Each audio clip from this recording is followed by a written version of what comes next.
US 1 when it comes to the development of that. So I'm not sure it's such a fear factor when we're talking about that on the Chrome area there. When we're expanding around Chrome and west of Chrome, we're really starting to impede on the Everglades. We've already talked about how important that is, and I'm sure that most of you know how important the Everglades is for us. So it's one thing to expand Chrome to 4 lanes for safety issues. It's another to add to the development west of Chrome over there that's going to be impeding into the Everglades. That's not something we want to do. There is the UDV line over in that direction for a reason. It could be expanded. There's a process for that, as Mr. Shiver just pointed out. But we need to look at, is that something that we want to do? Is that something that's good not only for the citizens of Homestead, but also for the environment as a whole? And that we need to protect. Thank you, Mr. Compton. And lastly, Mr. Lawson. You know, we're really kind of cursed by our geography in South Florida. We're the funnel. You know, there's only a couple of ways to go north and south and a couple of east-west corridors. So we're really cursed by the natural geography of where a lot of people want to move to all the time. Now, let's differentiate here. The Chrome Avenue expansion is one thing. That is a safety issue. The last article I saw about the extension of the 836 was that it was not, at this point, cost effective, that someone had done some calculations that it would only save 7 minutes. Well, okay, if you're a driver, that's 15 minutes a day times 5 days a week. I don't buy the environmental argument. It's not, as I understand, slated to go west of Chrome Avenue. It's to give us an alternative to go to Miami by way of Chrome Avenue. Thank you, gentlemen. Okay, we're getting a little bit low on time, so the next 2 questions I'm going to ask both of them. You get a 1-minute response. If you need me to repeat the question for the other candidates, let me know. I'll repeat it. If not, we'll just go for it. I want to get as many questions in as possible.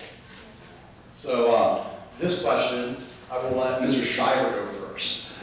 This is from Ronald and Maria. They're actually were very active. Those two together, I think, sent me maybe 20 questions. It was they covered all the bases. So it was great.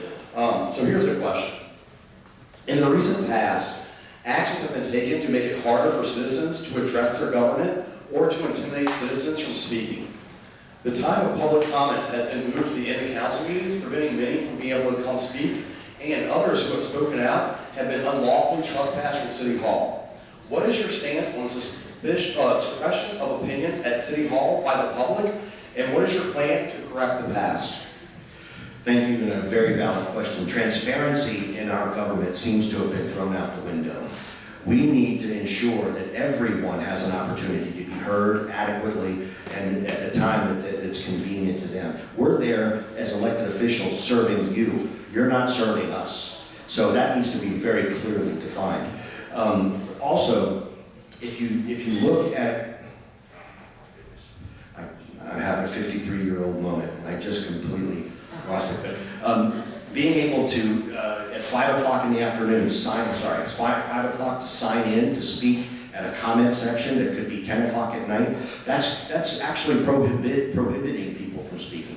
Second, the last point, elections. We should welcome people to run for office in the city of Homestead. A $500 sign bond, the things that you have to go through to run for office, we should lower that bar and make sure everybody has an opportunity to represent their community.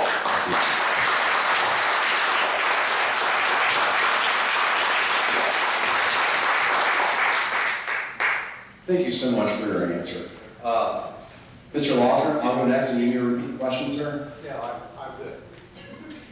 If you are an elected official, it is your job to sit there and listen to credible and legitimate opposing opinions and criticism. And if you can't, or if you have to hide behind the city attorney's drafting,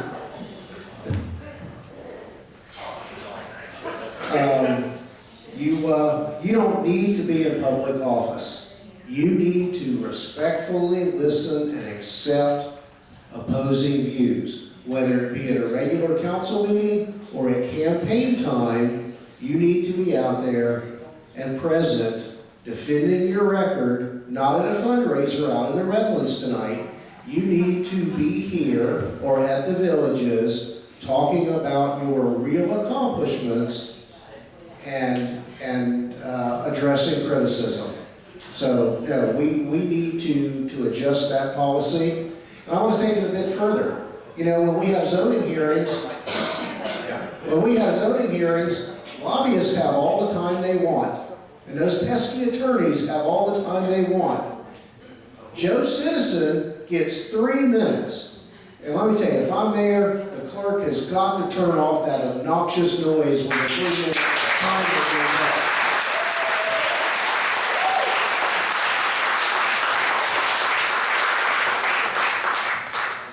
It's okay, you went over a little bit. I really like training. Thank you so much for your answer. You got penalized for that. Mr. Compton, do you need me to repeat the question for you, sir? No, I'm good. I agree wholeheartedly with my opponents here that everybody's First Amendment rights has got to be protected. We should not be putting in any type of penalties or making it difficult for anybody to speak. And their Second Amendment, and their Fourth Amendment, and their Fifth Amendment. For sure, but we're talking about the first particularly here.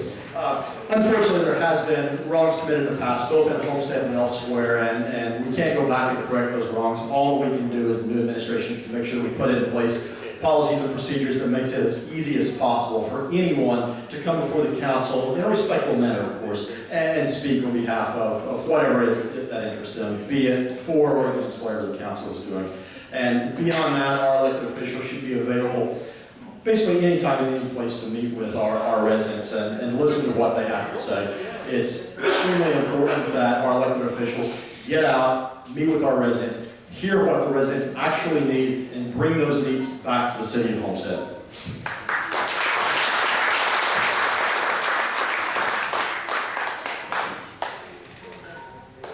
Just quick announcement, if everybody, applauding for people at the end is nice, but if we could just limit or the outbursts as much as possible, we appreciate it. But we do love the comments, and we do love the First and Second and Fourth and Fifth Amendments. It's really hard. I mean, we're getting near the end. I have a bunch more questions I'd love to go through. But this question, I think I'm going to have to move this up on the order. I think it's really important, and it has to do with fairness. Mr. Losner, I will allow you to go first this time on this question, sir. This question was submitted by Edward. The territorial agreement between the City of Homestead and FPL punishes the customers of Homestead Power Services financially, causing them to underwrite services delivered from the general fund to all residents. The burden is uneven and unfair based on a line agreed to by prior elected officials. Since it is a fact that Homestead Power Services revenue is transferred to the general fund, how would you correct the penalty Homestead Power Services customers pay to subsidize City of Homestead residents who are serviced by FPL, whose rates are 15 to 30% lower than Homestead Power Services based upon usage and customer type?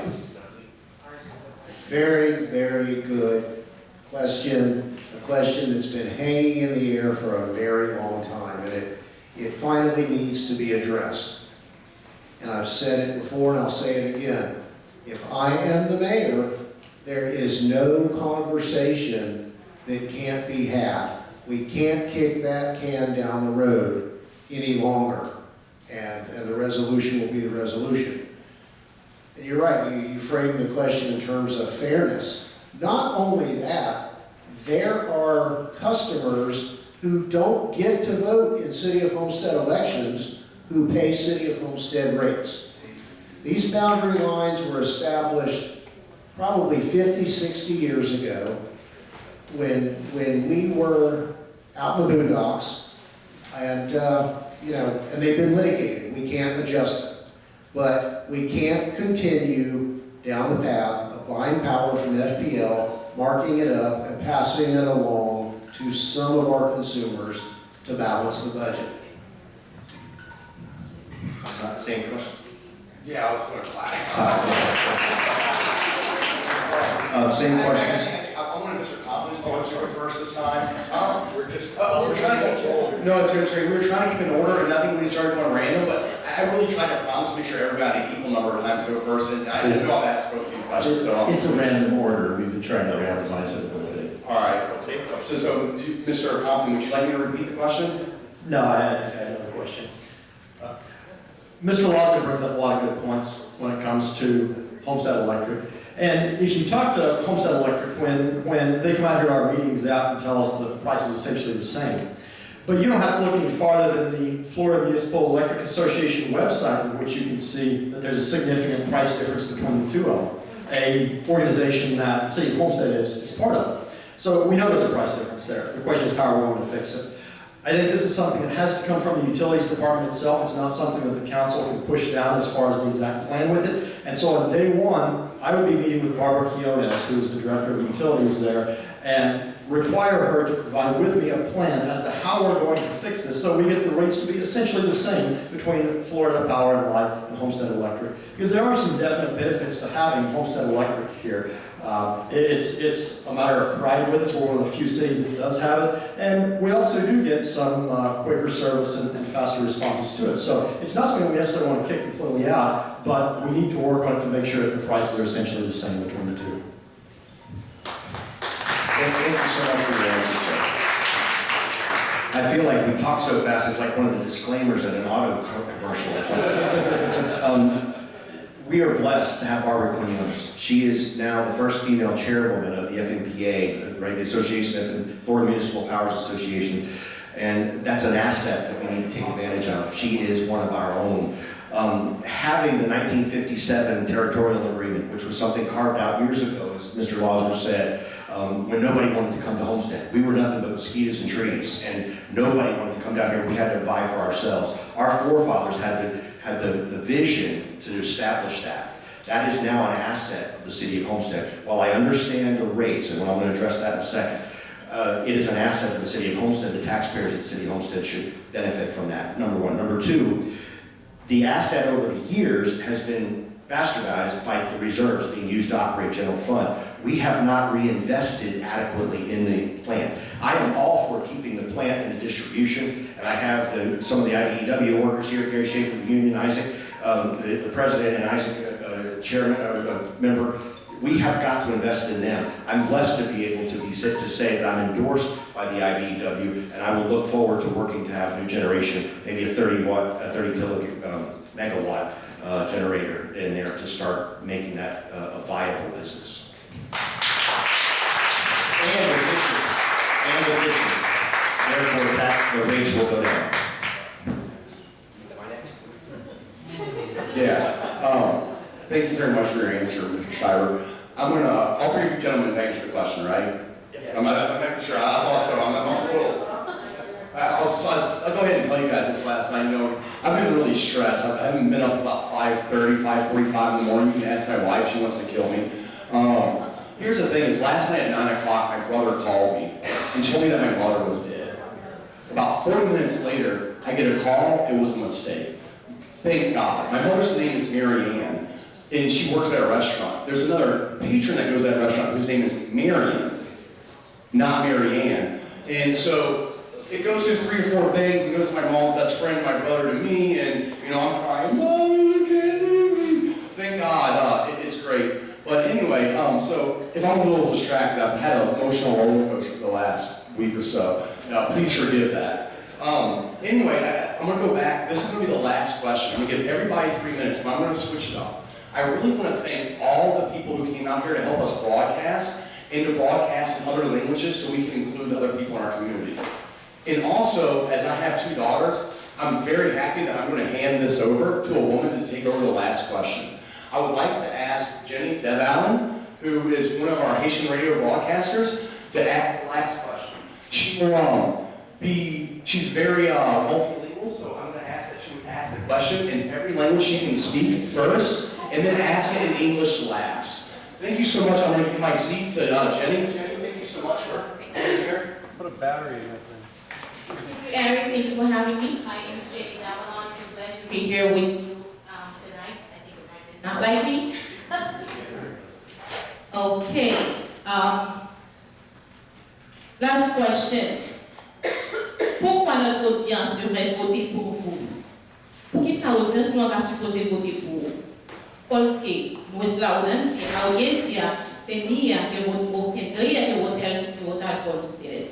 Porque nuestra audiencia tendría que votar para ustedes. Why would our audience vote for you?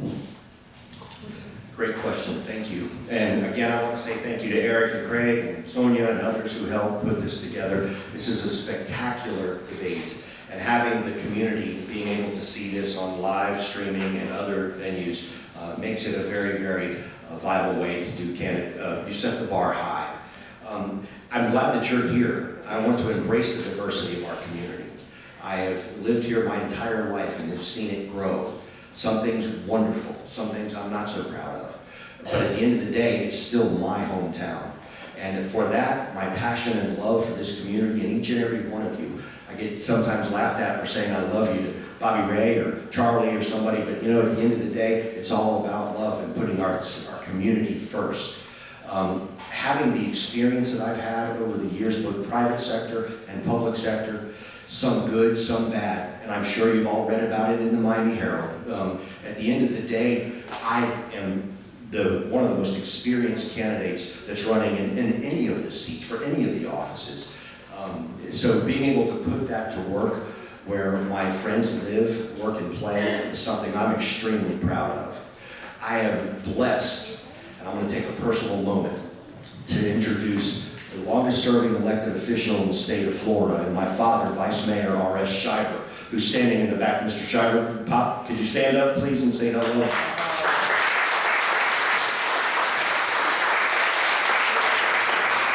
And when I was growing up, my father was elected in 1962. I was born in 1966.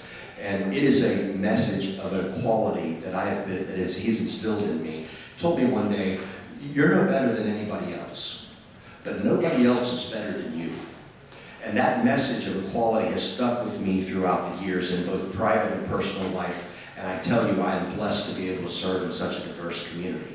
Now, with that said, I think the city, no disrespect to any elected officials in the city of Homestead, but there's time for change. Things are not going the way we think it should be, having sat out with the community and walking door to door and listening at community symposiums that I've held throughout the city of Homestead. Things need to be different. We need to go back to basics. Stop with all the glitz and glamour and the Homestead TV, which shows every time we just gave land to the college, Miami-Dade College. That's a wonderful turning point for downtown Homestead. But there's not money programmed yet to build the building.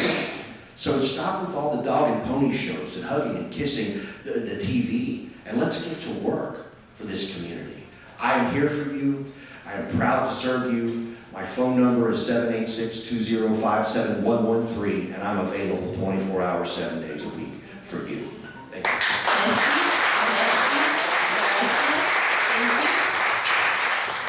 I would like to repeat the question.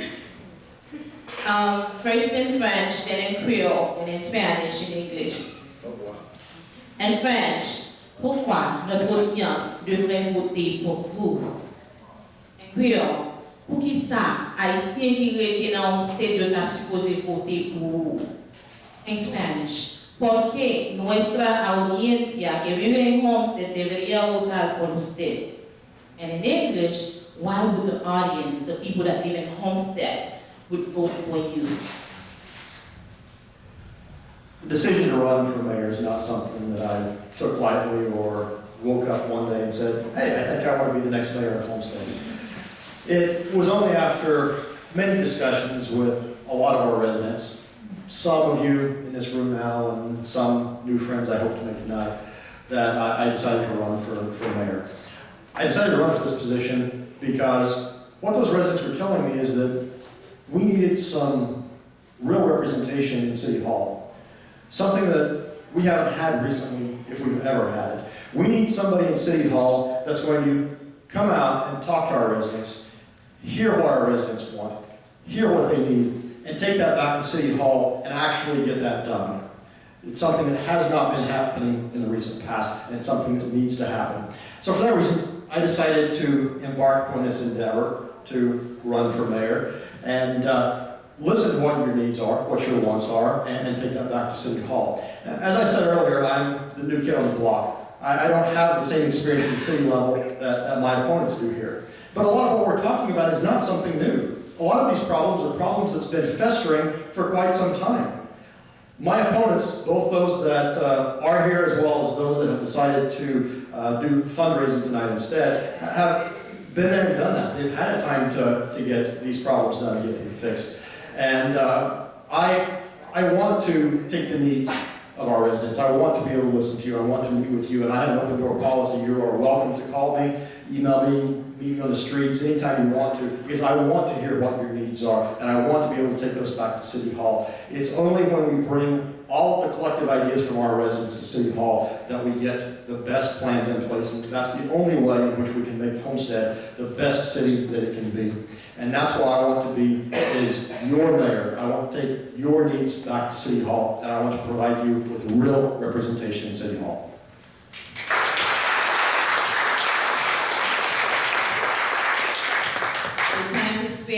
I want to ask the question because I don't want you to piggyback on his question. The question is for each one of you separately, and that's why I asked the question each time.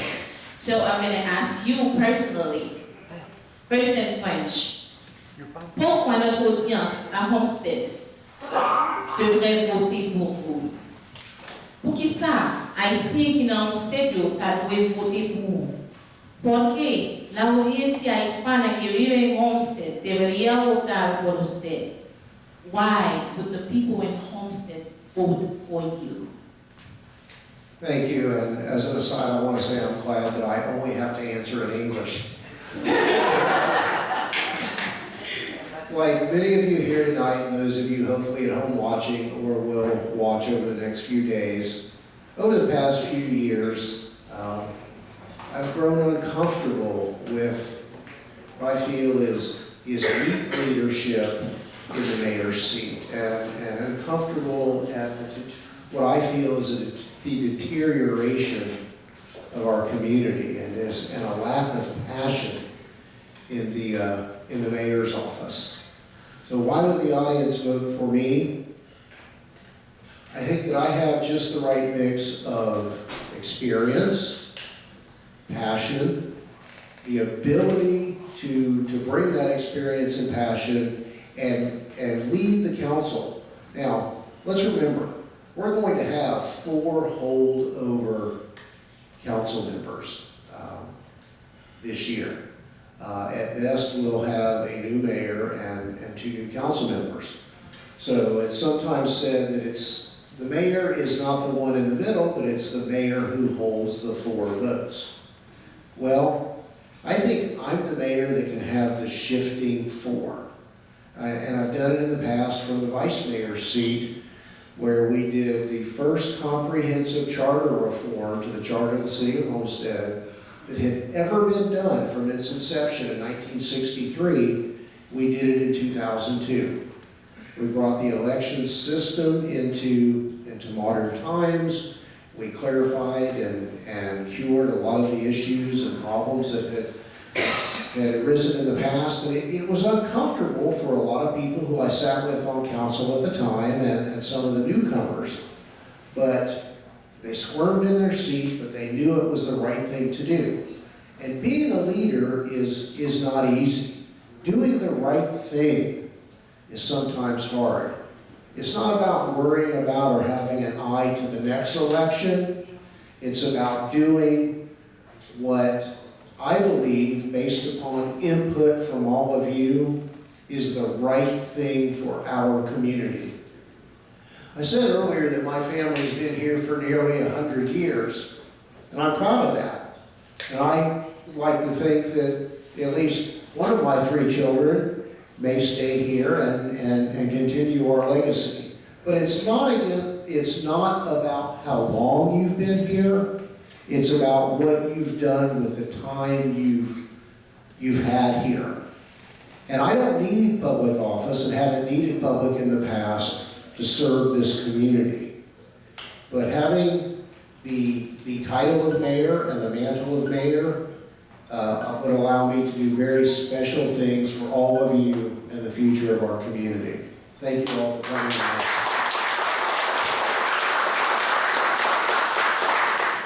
Thank you, everybody, for coming out. Became the first true Homestead mayoral debate for the city of Homestead, a huge success. I'd like to thank all of the candidates. Please give them a round of applause, everybody.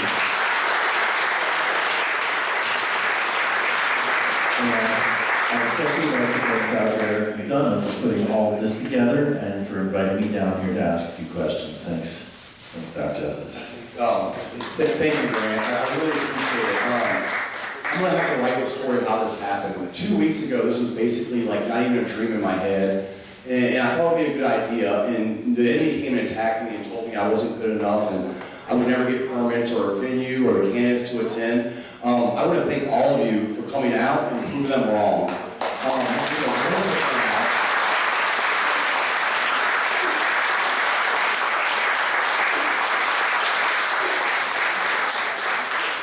Thank you so much. It really means so much. I've had so many people reach out to me over the last several years and just, thank me for what I do. And really, that's what keeps me motivated and keeps me fighting. Again, I want to thank everybody. I'll leave you with one last joke I meant to say. With the story with my mom, I found out just a minute ago that the drunk guy in the bar in Richmond that messed it all up and botched it, literally the guy's last name is Mud. So thank you again so much, everybody. Thanks for coming out. My live feed and 360 has been breaking up a lot throughout, but I will hope within 24 to 48 hours to have several videos up in several languages. We might not have all the languages and subtitles for several days, so please take patience. We're working as fast as possible. And again, thank you so much and God bless. Sorry. One more thing I'd like to tell everybody. Tuesday night, we'll have a second debate at the Villages with all the candidates. We hope they all come. They're all invited, including Mayor Porter. Thank you again, and God bless.